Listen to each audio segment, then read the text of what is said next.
It is a very serious condition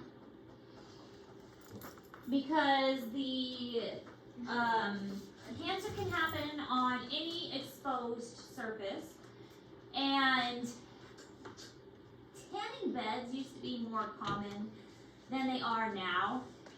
Because of the advancement of like spray tans and fake tanning, tanning beds have become less popular.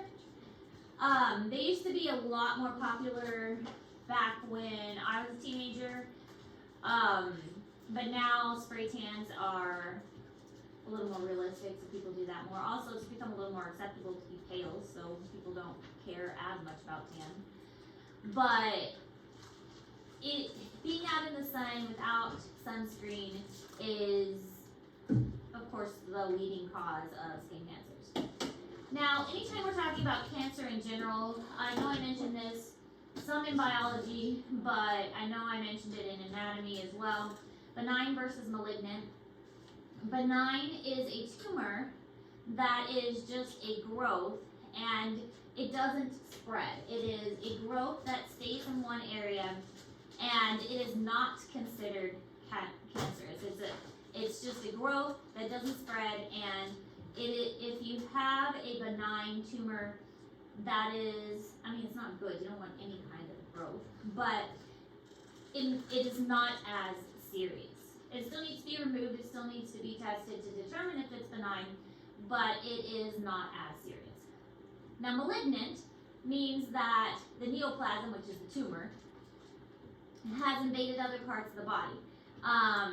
It's not staying in that one position. It's not staying in that one place, and it is growing and expanding into surrounding areas. Malignant is not the same as metastasize. Does anybody remember what metastasize means? It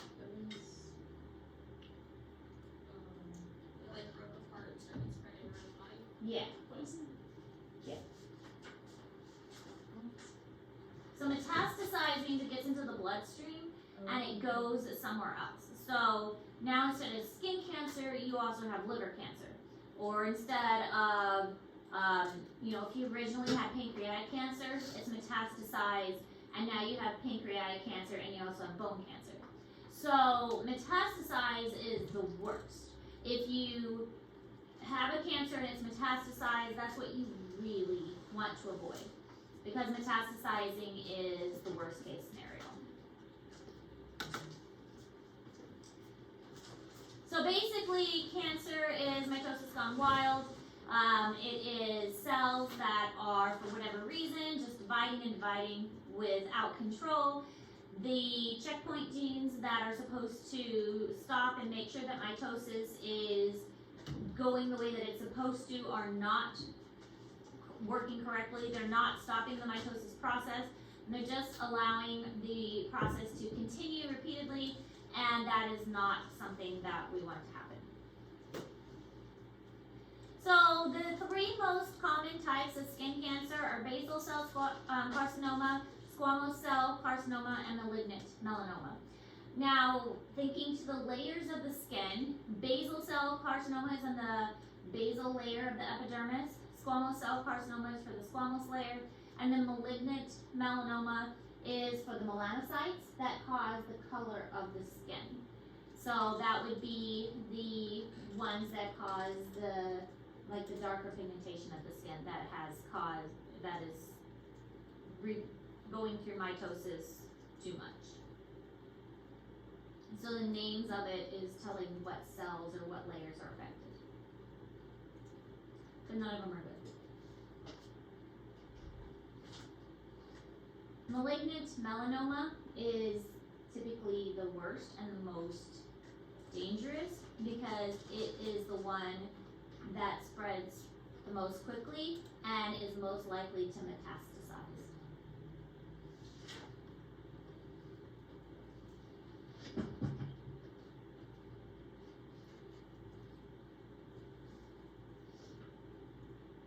What layer did you say the squamous cell carcinoma was in? Those are typically going to be in the upper layers of the epidermis, because squamous are the squashed cells. Squamous, think squashed. Flattened cells.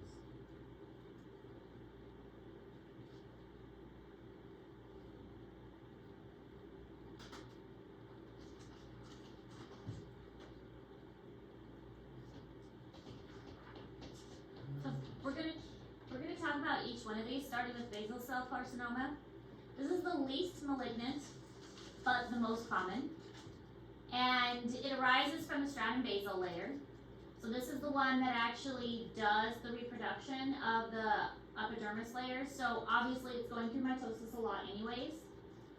So it would make sense that if it's already going through a lot of mitosis, then it's gonna malfunction and continue to do mitosis even though it's not supposed to. The lesions appear as kind of shiny, dome-shaped nodules, and in the center it might develop an ulcer that can be quite unappealing, maybe even painful eventually, and it needs to be removed. Now, because it's not malignant, sometimes, honestly, they might just leave it. Even though it's a skin cancer, it's a contained area, and it's not invading other tissues, so it can be surgically removed, but if it's not growing, then it doesn't cause a lot of issues. It depends also on where on the body it is. If it's a place that's easily observable, like on the back of the hand or something, then they might observe it and just kind of keep an eye on it, unless it starts growing rapidly and then they can take it off.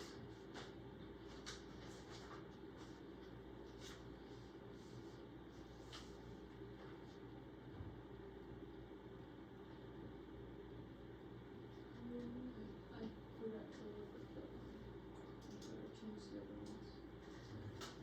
Just give me 1 sec. Four.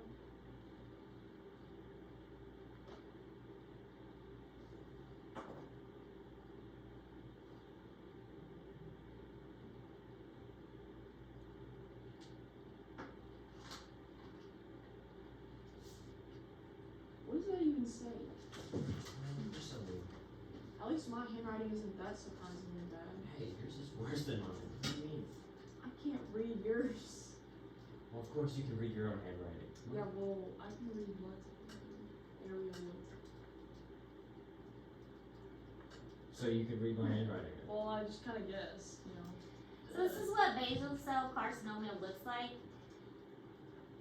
Honestly, this looks like something that you would see on a lot of old people's hands. I know that's kind of mean, but Skin tags. yeah, kind of like skin tags. But if you're an elderly person and you have a lot of these, as long as they're not growing, is it really worth having all of them removed?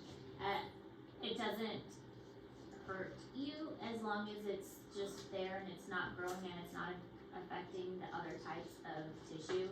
I mean, it may seem bad to say, oh, it's skin cancer. Well, yeah, but it's not a type that is affecting all of your tissue. It's not going into the surrounding area. It's just a little bump there on the skin.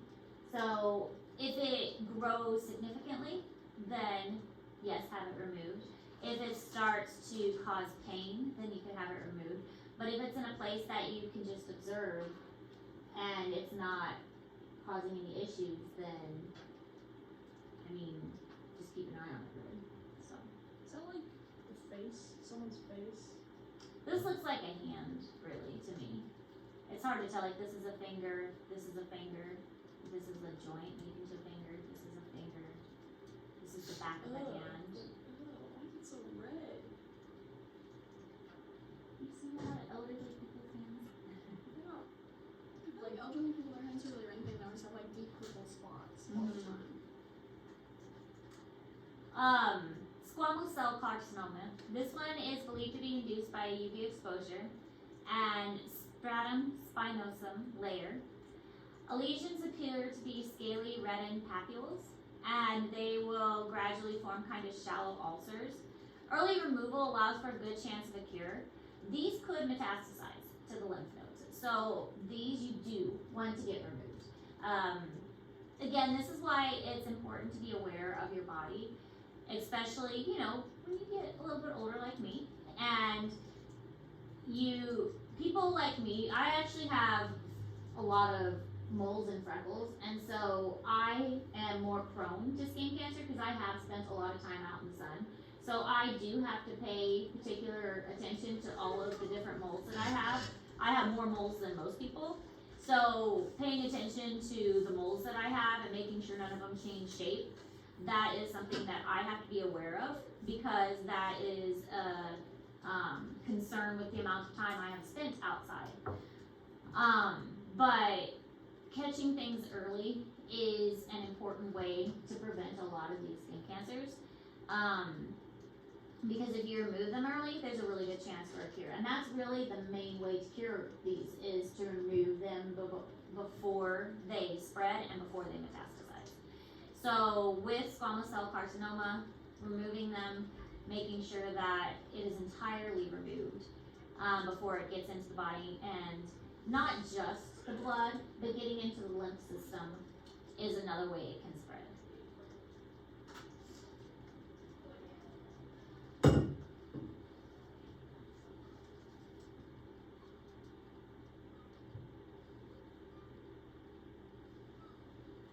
Lucky for me, I have to teach anatomy and physiology, so I know what to look for. So I can be pretty safe. Unlike most people who would kind of look at something and blow it off or not pay attention to it.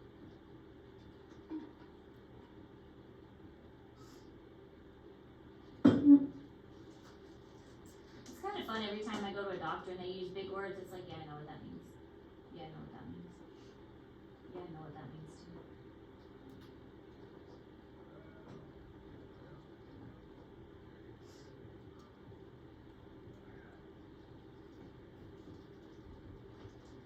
So this one is squamous cell carcinoma. Obviously, this one looks different. This is not something you would want to just have. There's something going on here that you would want to get checked out. This is not normal. This is not a normal thing to have on your body. So getting this checked out and removed and then tested would be a wise course of action. So, and this is indicating that it can occur anywhere. This is not this is the inside of an ear where there's mostly cartilage. So if it can occur here, it can occur on any part of the body. Malignant melanoma, the most deadly, but also the most rare kind of skin cancer, only accounts for about 5% of skin cancers. And one of the reasons it is the most deadly is because it metastasizes so very quickly. When it metastasizes, it'll go into the lymph nodes and the blood vessels and go to other parts of the body very fast. And it does arise from melanocytes, which means that originally it will look like a mole or a freckle, and then it will change very fast to something more aggressive. So most people will use the ABCDE rule for recognizing melanoma, and we will go over the ABCDE rule, and you will need to know that for the test also.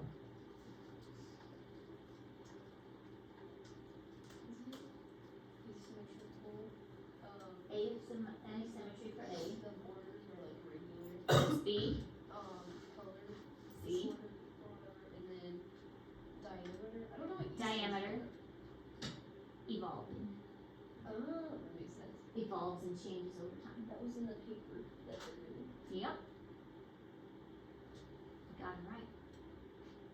So my mom, she kind of was in dermatology for a while, and she would like test people for melanoma. Mm-hmm. And I went home after that took her. It's like, I basically can do your job now. I went to a dermatologist once because, like I said, I have a lot of moles, and some of them did look a little suspicious. And they have and I was fine, but they have this really cool little magnifying glass that they use. That's what my mom has. Yeah, and it's, that's not even a magnifying glass, it's a little scope. And they put it on any mole that's suspicious, and they look at it under the scope. And they're able to tell very quickly using this little scope thing. It was like, I want to get me one of those things. They don't look very fancy, they're just this little, I think they're kind of expensive. probably. Everything that's cool is expensive. Yeah. But I don't, like this little, it looks like a little eyepiece that you just they put it on this thing, it's about this big, and then they look through it and they can tell if the mole is actually cancerous or not. I don't know how it helps, but kind of made me want one. But anyway, the ABCDE asymmetry is it circular in shape, like, or is one side weirdly shaped and the other side normal shape? It should be the same around. It should be like a nice oval or a nice circle. It should be symmetrical all the way around. Border irregularity, it should be a smooth border. It should be a nice defined border. There should be like no fading. It should be a nice line that's clearly defined. The colors should be even throughout. It should be in one even color, not faded color, not two colors throughout the entire mold. The diameter shouldn't be large. It should be a smaller mold. And evolution, it shouldn't change. It should stay the same, and if a mole is changing over time or changing rapidly, then that's also an indication of melanoma. So as long as none of these conditions are met, even if one of these conditions is met, then you should get it checked out. And it's always better to err on the side of caution than to be like, yeah, I don't want to go through the hassle, because again, they metastasize super quick, and if you just forget about it one time, then that's it. Anybody ever watch Grey's Anatomy? If you watch Grey's Anatomy, one of the main characters had malignant melanoma on their back, and it caused them to have hallucinations and almost die. And it was in the earlier seasons. Wasn't that Izzy? Mm-hmm. Yeah. Yes. What's that wrong? I couldn't remember her name, but yeah. I do. Well, why would you remember her name? Alright, so this is an example. They're usually dark because it's the melanocytes that are acting up. So this is the ABCD rule. This is a normal one compared to a non-normal one. So symmetrical border, so this one's nice and round. This one, the border is kind of all over the place. So this would be one that is melanoma. This is, the borders are even, so a nice defined, like it's very clear. Like somebody took a pencil and just drew it. And this one, you see how the borders kind of faded here and faded here. So this one, the borders are not really defined and even. One color throughout, it's the same color. This one has dark over here and light over here. So multiple colors, that's a sign of melanoma. This one is a small diameter, so across this way it's very small. This one is very large. And then evolving, even though these are small, this one has stayed the same, but this one has changed over time. So this one, and it's currently changing. So that is, and see this is this mole here, and this one over here. So this one is currently changing. So that's a sign as well. So you would need to know the ABCDEs of skin cancer. Alright, so this is also in Google Classroom, but moving away from skin cancers and talking about how skin changes from birth to when you get older. When a baby is born, there's this cool stuff called lanugo, and it's this soft downy hair that covers the baby by about the 5th or 6th month of development. And it is really soft. They look like they have peach fuzz on their body. And the peach fuzz, it's on, a lot of it's on their foreheads. The baby is surrounded by fluid in the uterus, and the skin needs to be protected because the skin is super delicate on newborns.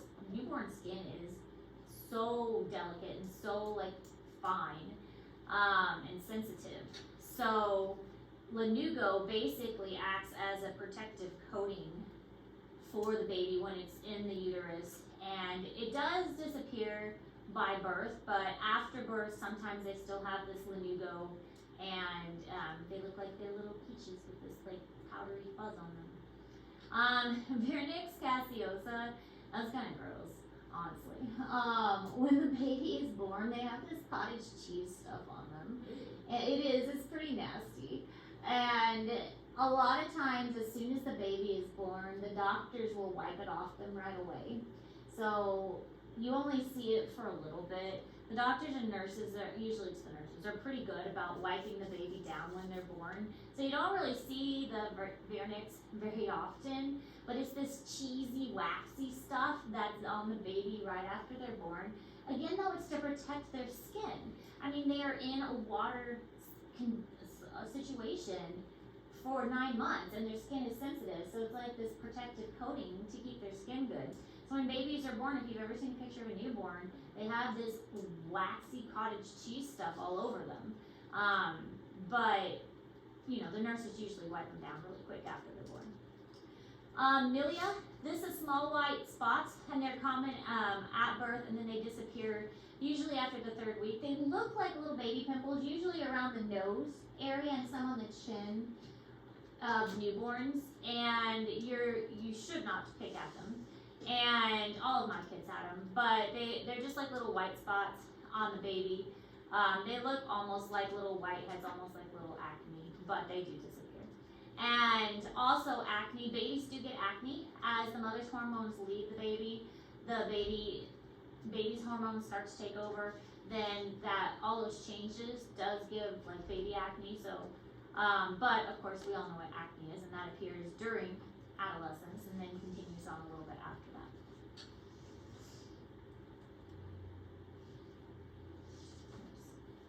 Last slide. In youth, the skin is thick, resilient, and well hydrated, but as you age, your skin loses that elasticity and thins out.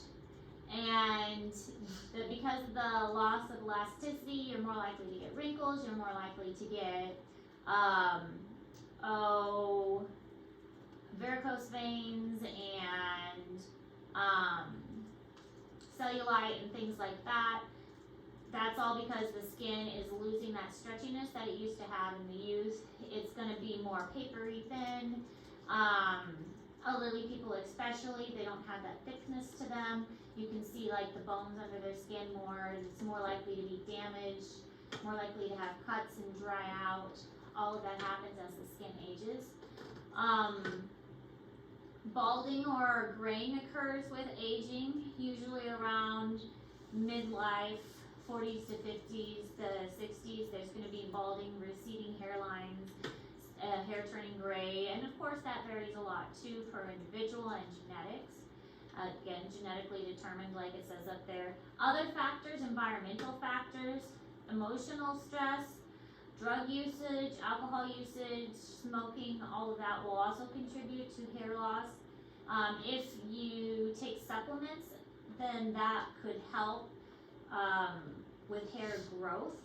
And also different types of shampoos and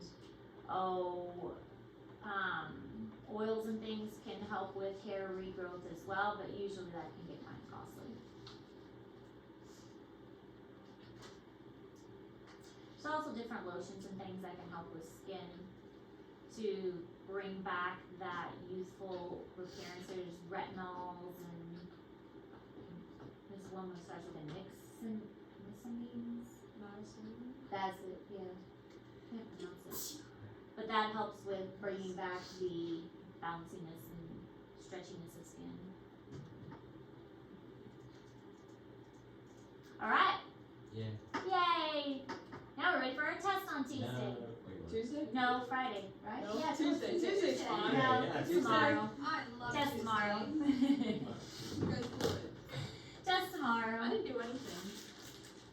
You can do it, Rachel. Alright, so I did the case study and the skin graft tomorrow, or next week. Why am I so off today? Oh. Case study, Okay, Skin it is graft. Friday. next Friday. Review tomorrow, test tomorrow. Yes?